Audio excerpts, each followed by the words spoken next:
अस्सलाम वालेकुम स्टूडेंट्स। आज का हमारा आर्टिकल है सेंट्रीपिटल फोर्स। सेंट्रीपिटल फोर्स के बारे में आप थोड़ा बहुत मैट्रिक में भी स्टडी कर चुके हैं। सेंट्रीपिटल फोर्स बेटे एक ऐसी फोर्स होती है जो अगर किसी भी बॉडी पर लगे और वो बॉडी अगर स्ट्रेट पाथ पे मूव कर रही हो तो वो सेंट्रीपिटल फोर्स उस बॉडी के स्ट्रेट पाथ को सर्कल में बदल देती है। यानी कि अगर कोई बॉडी सीधी जा रही है और उसके ऊपर सेंट्रीपिटल फोर्स लगती है तो सेंट्रीपिटल फोर्स के लगने की वजह से वो दायरे में घूम जाएगी। या आप ऐसे भी कह सकते हैं कि अगर कोई बॉडी सीधे पाथ पर जाते जाते एकदम से दायरे में मुड़ जाती है तो basically that is under the centripetal force. उसके ऊपर सेंट्रीपिटल फोर्स लगी है। सेंट्रीपिटल फोर्स ही बेसिकली रिस्पॉन्सिबल होती है किसी भी बॉडी के नॉर्मल स्ट्रेट पाथ को सर्कुलर पाथ में बेंड कर देने के लिए। और according to Newton second law जब किसी बॉडी पर फोर्स लगती है तो उसमें एक्सेलरेशन ए पैदा हो जाती है। तो सिमिलरली जब किसी बॉडी पर सेंट्रीपिटल फोर्स लगेगी तो उस बॉडी में करस्पॉन्डिंगली सेंट्रीपिटल एक्सेलरेशन पैदा हो जाएगी। तो let's start the article. The force that bends the normal straight path of a body into a circular path is called centripetal force। यानी कि वो फोर्स जो किसी भी बॉडी के एक नॉर्मल स्ट्रेट पाथ को सर्कुलर पाथ में दायरे की शक्ल में तब्दील कर दे, हम उसको सेंट्रीपिटल फोर्स कहते हैं।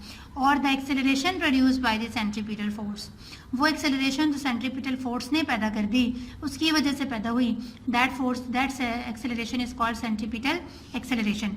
तो इसके लिए हम स्टार्ट करते हैं आज डेरिवेशन के लिए। लेट्स सपोज हमारे पास एक दायरा है और ये उस दायरे का मरकज है, सेंटर है ओ। फॉर एग्जांपल हमारे पास एक बॉडी है जो पोजीशन ए पर मौजूद है। अब बेटे ये याद रखें कि जब बॉडी दायरे में मूव करती है तो उसकी जो वेलोसिटी होती है, वेलोसिटी को देखें मैं इस तरह से लिख सकती हूँ मैथमेटिकल रिप्रेजेंटेशन के जरिए, मैग्नीट्यूड और उसकी डायरेक्शन। अब याद रखें जब बॉडी दायरे में घूमती है तो दायरे में घूमने की वजह से उसकी वेलोसिटी का जो मैग्नीट्यूड है, जिसे हम स्पीड कह सकते हैं, याद रखिएगा कि स्पीड कांस्टेंट होती है, स्पीड तब्दील नहीं होती। यानी कि अगर वो 10 मीटर पर सेकंड की रफ्तार से जा रही है बॉडी तो वो 10 मीटर पर सेकंड की ही रफ्तार से जाएगी। हाँ, जो चेंज आता है उसकी वेलोसिटी में वो आता है सिर्फ और सिर्फ उसकी डायरेक्शन की वजह से। यानी कि वेलोसिटी का वेक्टर जो है जब कोई बॉडी दायरे में घूमती है तो उसकी वेलोसिटी में जो तब्दीली आती है वो तब्दीली उसकी वेलोसिटी के मैग्नीट्यूड में तब्दीली की वजह से नहीं आती, उस वेलोसिटी के वेक्टर में तब्दीली उस वेलोसिटी की डायरेक्शन के तब्दील होने की वजह से आती है। तो कहने का मतलब ये कि अगर हमारे पास कोई बॉडी है और वो पॉइंट ए पर मौजूद है तो इस ए पॉइंट पर उसकी वेलोसिटी का मैग्नीट्यूड यानी कि स्पीड 10 मीटर पर सेकंड है और फॉर एग्जांपल वो ए से बी पर जाती है तो भी 10 मीटर पर सेकंड ही है। हाँ, ए पॉइंट पर उसकी वेलोसिटी की जो डायरेक्शन है वो इस नुक्ते पर टेंजेंट होगी। तो ये मैंने टेंजेंट ड्रॉ किया ए का और ये है V1, चूंकि ये पहला पॉइंट है इसलिए मैंने इसकी V1 ले ली है।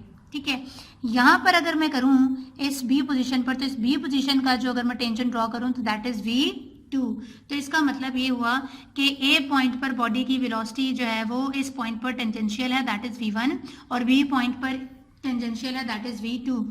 अब 0 से लेकर O तक का फासला तो इस सर्कल का रेडियस है R।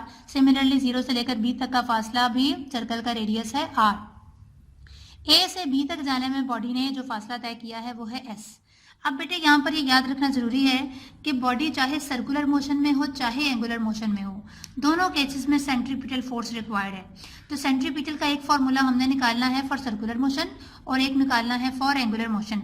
जिन बच्चों ने अभी ज्वाइन किया है उनके लिए मैं बता दूं सर्कुलर और एंगुलर मोशन में क्या फ़र्क है। वो तमाम बॉडीज़ जब जो दायरे में मूव करें और उनका दायरे के मरकज़ से कोई जिस्मानी ताल्लुक ना हो, कोई फिजिकल कनेक्शन ना हो, तो दोज बॉडीज़ रिवॉल्व या मूव इन सर्कुलर मोशन। लेकिन जब बॉडीज़ जो मूव करती हैं दायरे में अगर उनका सेंटर ऑफ द सर्कल से फिजिकल कनेक्शन हो तो फिर वो एंगुलर मोशन में होती हैं। तो याद रखें हमारे पास इस केस में हमने सिर्फ एक बॉडी ली है जो ए से बी तक जा रही है। ये लाइन उसके कनेक्शन को शो नहीं कर रही, ये लाइन सिर्फ ये बता रही है कि ये रेडियस ऑफ द सर्कल है। इट मीन्स कि हमारी बॉडी सर्कुलर मोशन में है, उसका इस दायरे के सेंटर से कोई फिजिकल कनेक्शन फिलहाल नहीं है। अब वेलोसिटी की डायरेक्शन में तब्दीली आ जाए या मैग्नीट्यूड में तब्दीली आ जाए, एक्सेलरेशन ए पैदा हो जाती है। तो एक्सेलरेशन का फॉर्मूला है delta V by delta T. I have to find the values of delta V and delta T and then I will put in this equation number A. तो हम स्टार्ट करते हैं। V1 वेक्टर का magnitude v2 vector का magnitude बराबर है v का vector बराबर है v। इस पूरी इक्वेशन का बेटे मतलब ये है कि a पॉइंट की वेलोसिटी और b पॉइंट की वेलोसिटी पर जो वेलोसिटीज के मैग्नीट्यूड हैं वो बिल्कुल सेम है, इसलिए मैं उनको सिंपल v से लिखूंगी। जब चीज़ें फिजिक्स में सेम होती हैं तो हम सब्सक्रिप्ट उड़ा देते हैं, इसलिए मैं v1 की जगह भी v लिखूंगी बेटा जी और v2 की जगह भी v लिखूंगी। यानी कि मैं यहाँ पर लिख सकती हूँ v1 बराबर है v and v2 is equal to v।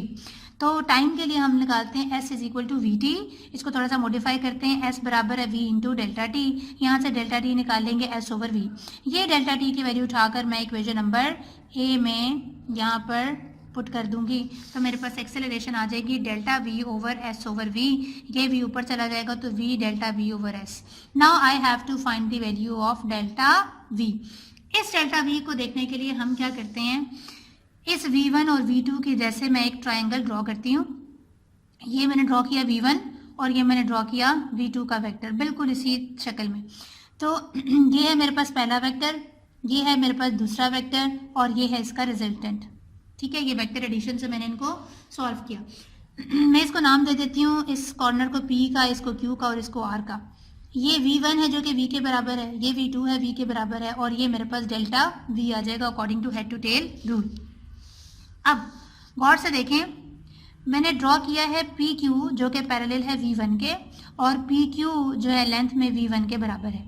Similarly मैंने पी आर जो है ड्रॉ किया है, पी आर पैरेलल है किसके, इस वाले v2 के और ये पी आर इक्वल है इस v2 के।